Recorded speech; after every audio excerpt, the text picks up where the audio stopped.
मैं हूं मीनाक्षी बालियान। खोज न्यूज में आप सभी का स्वागत है। दांत हर किसी इंसान की एक पहचान है।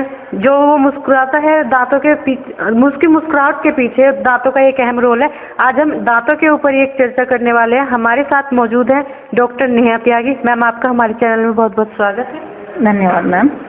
मैम, आज हम आपसे दांतों के बारे में कुछ जानकारी लेना चाहेंगे। तो मैम, सबसे पहला सवाल तो मेरा आपसे ये होगा कि आपने अपनी स्टडी कहाँ से की है? जी मैम, मैंने अपना study institute of dental studies and technology से मोदी नगर से की है। जी मैम। आपके मन में डेंटिस्ट बनने का विचार क्यों आया? मैम, फर्स्टली तो ये नहीं कहूँगी कि डेंटिस्ट बनने का विचार था। फर्स्टली तो सबकी प्रेफरेंस MBBS ही होती है, बट ये है कि लोगों की सेवा करनी थी, तो बेसिकली ये भी मैंने फील्ड चुना। नेक्स्ट ऑप्शन था, ये अच्छा ऑप्शन था, और ताकि अवेयरनेस फैल सके, जागरूकता मैं लोगों को दे सकूं। और ऐसा नहीं है कि लोग समझते हैं कि जो दांत हैं वो केवल हमारे मुंह खाने और चबाने के काम तक ही सीमित है। दांत की बहुत ऐसी बीमारियां हैं जो हमारी हार्ट डिजीज के लिए, हमारे ओरल डिजीज के लिए रेस्पॉन्सिबल है। तो अगर इस तरह की अवेयरनेस लोगों के बीच नहीं होगी कि भाई दिखाना ही है, आज भी ऐसा है, बहुत से लोग नहीं दिखाते हैं, और बहुत सारी भ्रांतियां हैं, उन्हें दूर करने के लिए बस बेसिकली मैम सुना जाता है कि अगर हम ऊपर के दांत निकलवाते हैं तो उससे आंखें जो है वो कमजोर हो जाती है। ये मतलब बहुत ही, मैं ये कहना चाहिए कि ये बहुत सारी इस तरह की बहुत सारी भ्रांतियां लोगों के बीच हैं, जबकि ऐसा कुछ नहीं है। ये कोई जजमेंटल नहीं है कि भाई अगर आपका उसका कोई कनेक्शन ही नहीं है, अगर आप ऊपर के दांत निकलवाते हैं तो आपकी आंखों की रोशनी चली जाती है, इसका कोई साइंटिफिक लॉजिक नहीं है मैम। तो इस तरह की ही जो भ्रांतियां हैं वो दूर करने के लिए आपके माध्यम से मैं कहना चाहूंगी कि इस तरह की कोई चीज नहीं होती है। आंखों की रोशनी पे कोई फर्क नहीं पड़ता अगर ऊपर के दांत निकलवाते हैं आप तो। और मैम, ये कहते हैं कि जो छोटे बच्चे होते हैं उनके लिए जो टूथब्रश है उसका यूज नहीं करना चाहिए, तो उसके लिए आप क्या कहेंगे? वो 3 साल से ऊपर के जो बच्चे हैं उन्हें हमें सॉफ्ट ब्रश किड, उस तरह के पेस्ट भी आते हैं बच्चों के, जो किडोडेंट टाइप के, जो उसकी बेसिकली आपके बच्चों के लिए ही होते हैं, तो आप इस्तेमाल कर सकते हैं, कोई दिक्कत नहीं है। और छोटे बच्चे हैं उन्हें प्रैक्टिसाइज कराइए कि कुल्ला करना है कुछ खाने के बाद। आप देखते होंगे कि छोटे बच्चों के दांत बहुत ज्यादा खराब होते हैं, तो हर 6 महीने में उनका डेंटल चेकअप कराना चाहिए। और हम कहते हैं कि जब दांतों की सफाई की जाती है तो जो इनके मसूड़े हैं वो कमजोर हो जाते हैं। देखिए मैम, जैसे हर प्रोफेशन में होता है, हमारे प्रोफेशन में भी ऐसा है कि जो लोग हैं उनमें उनके अंदर अच्छी सी जागरूकता नहीं है, और वो कहीं भी दांतों की सफाई करा लेते हैं। अगर आप पर्टिकुलर एक डेंटिस्ट के पास जाओगे तो वो आपको सारी चीजें सही बताएगा, सारे सजेशन सही देगा, और ऐसा कुछ नहीं है कि आपके मसूड़े या दांत उससे हिल जाते हैं, खराब हो जाते हैं। अगर आप दांतों की सफाई करेंगे तो और आपके मसूड़े अच्छे होंगे और दांत अच्छे रहेंगे आपके। तो बहुत सी टाइम में ऐसा होता है कि जब ब्रश करते हैं तो खूनों जो दांत हैं उनसे जो है वो ब्लड निकलता है। जी मैम, ये पायरिया की दिक्कत होती है। आपकी शुद्ध भाषा में इसको पायरिया बोलते हैं। तो अगर आप मतलब बहुत सभी के पास अवेलेबल होता है, बहुत एक मैं बताना चाहूंगी सभी को कि आप गुनगुना पानी लेके नमक फिट करके कुल्ले कर सकते हैं अगर इस तरह की दिक्कत है, दांतों से खून आ रहा है। और मस्ट भी आपको मतलब डेंटल विजिट तो करनी ही चाहिए, अपने डेंटिस्ट को दिखाना ही चाहिए, लेकिन अगर पर्टिकुलर आप प्रिवेंशन में ये कर सकते हैं। और मैम, बहुत सी बार ऐसा होता है कि बहुत से दांतों में क्रैक आ जाता है, तो वो कैप लगवाना चाहते हैं उस पर, लेकिन वो लगवा नहीं पाते क्योंकि वो सोचते हैं कि कैप तो फिर उतर जाएगी, निकल के गिर जाएगी। तो उससे आप क्या? मैम, कैप लगवाने के लिए या क्रैक के लिए, बेसिकली मैम अगर क्रैक आ जाता है तो हमें एक्सरे में उसकी पोजीशन देखनी होती है।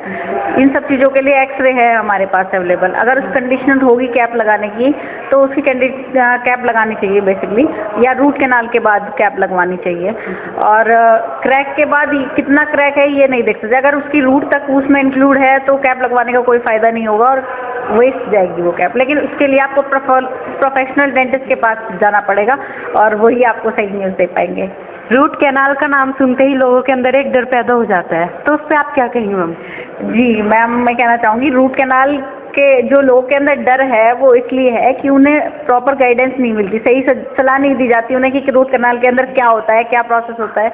अगर उन्हें पूरी सही सलाह, सही जानकारी दी जाए तो ऐसा नहीं होगा। आप थोड़ा सा जो डेंटल इम्प्लीमेंट होता है उससे भी लोगों के अंदर डर देखा गया है, तो उसके बारे में बताइए।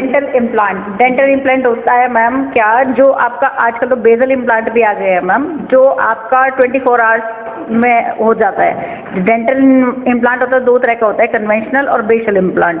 जो कन्वेंशनल होता है उसमें आपको पहले सर्जरी की जाती है, उसमें 2-3 महीने का आपका समय लग जाता है। जो बेसल इम्प्लांट है उसका आपको हैंड टू हैंड आपका क्राउन प्रिपेयर हो जाता है, विद इन 2-3 डेज आपका इम्प्लांट लगा दिया जाता है बेसल इम्प्लांट में।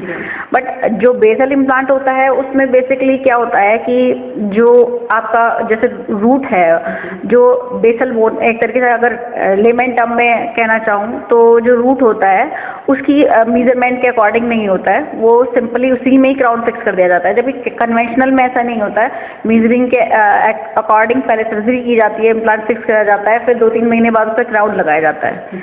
ये डिफरेंस है मैम। बहुत सारी इनोवेशन डेंटिस्ट की फील्ड में आ गई हैं आगे भी, लेकिन सबसे बड़ी बात है कि लोगों को समझने की जरूरत है। लोगों को सही सजेशन, सही सलाह नहीं मिल पाती, जिससे वो वंचित रहते हैं। तो जैसे कि आप कह रहे हैं तो अभी भी लोगों के अंदर जागरूकता नहीं है? नहीं मैम, बिल्कुल भी नहीं है। अभी आप बना हुआ है जी अपने आसपास देखते होंगे, अभी भी बहुत ऐसे नहीं मिलेंगे आपको। जब दांत में दर्द होता है या कुछ प्रॉब्लम होती है तभी वो डेंटिस्ट के पास जाते हैं, रेगुलर चेकअप के लिए वो डेंटिस्ट के पास नहीं जाता है। मैम आप हमें थोड़ा सा ये बताइए, जो दांतों में पायरा लगता है और जो ये झंझनाहट होती है किस वजह से होती है? बेसिकली मैम इसमें तो सबसे बड़ी चीज यही होती है, कुछ में आपके जेनेटिक फैक्टर भी इंक्लूडेड होते हैं और कुछ में ये है कि आप साफ सफाई का ध्यान नहीं रख रहे हैं, तो उससे भी ये सारी चीजें हो जाती है। हम थोड़ा सा जो हमारे दर्शक हैं उनको थोड़ा सा जो दांतों की साफ सफाई है कैसे उनको रखनी चाहिए, कितने टाइम उनको दिन में ब्रश करना चाहिए, थोड़ा सा बताइए। हाँ बेसिकली मैम सबसे बड़ी चीज कहूंगी कि आपको रात को कुछ सोते समय ब्रश करना चाहिए, उसके बाद आपको कुछ नहीं खाना चाहिए। दिन में आप सुबह मॉर्निंग में ब्रेकफास्ट के बाद भी ब्रश कर सकते हैं, लेकिन रात को सोने से पहले जरूर करें, बहुत ज्यादा इफेक्टिव होता है। साथ साथ आप हर 6 महीने में डेंटिस्ट के पास विजिट करें, जाएं डेंटिस्ट के पास, और ये गुनगुने पानी में नमक और फिटकरी के कुल्ले करें, सभी के लिए बहुत लाभदायक है। जो पायरे की जो दिक्कत है वो उससे बहुत क्योरेबल है, मतलब उससे बहुत आसानी से ठीक हो जाती है। हम कुछ लोगों की जो दांतों की हड्डियां हैं वो पीली होती है, जब वो सफाई कराते हैं, सफाई कराने के बाद भी अगेन उनकी जो हड्डियां हैं दांतों की वो फिर से पीली पड़ जाती है, तो इसका क्या कारण है? मैम हड्डियां तो पीली नहीं होती है, कि हड्डियों का तो वही रंग है जो होता है। बेसिकली जो रंग है ये हमारे क्राउन का है। इसमें ये है कि आपका एक होता है ब्लीचिंग, इसके भी आपके डिफरेंट जो आपके स्टेन्स हैं, वो आपका कैलकुलस है, वो सारा आपका स्केलिंग से बहुत हद तक साफ हो जाता है। और बहुत अगर आपको चाहिए ब्राइट वाइट, तो आजकल बहुत सारे इनोवेशंस हो गए हैं, जैसे कि मैंने पहले बताया, तो आप ब्लीचिंग करा सकते हैं, उससे ब्राइट वाइट हो जाते हैं आपके दांत, बट वो टेम्परेरी है। ब्लीचिंग से मैं कहना चाहूंगी अगर आप बार बार ब्लीचिंग कराते हैं तो कहीं ना कहीं आपके दांतों को वो पर इफेक्ट डालती है वो।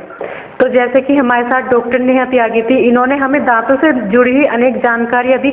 अगर आप सभी को भी कुछ समस्या है दांतों से जुड़ी हुई तो आप इनसे कांटेक्ट कर सकते हैं। इनका पता है मंसूरपुर और शाहपुर रोड पर MJIMS हॉस्पिटल है, वहाँ पे ये मैम बैठती है, आप इनसे कंसल्ट कर सकते हैं। कैमरामैन अंश शर्मा के साथ मीनाक्षी बालियान, खोजी न्यूज।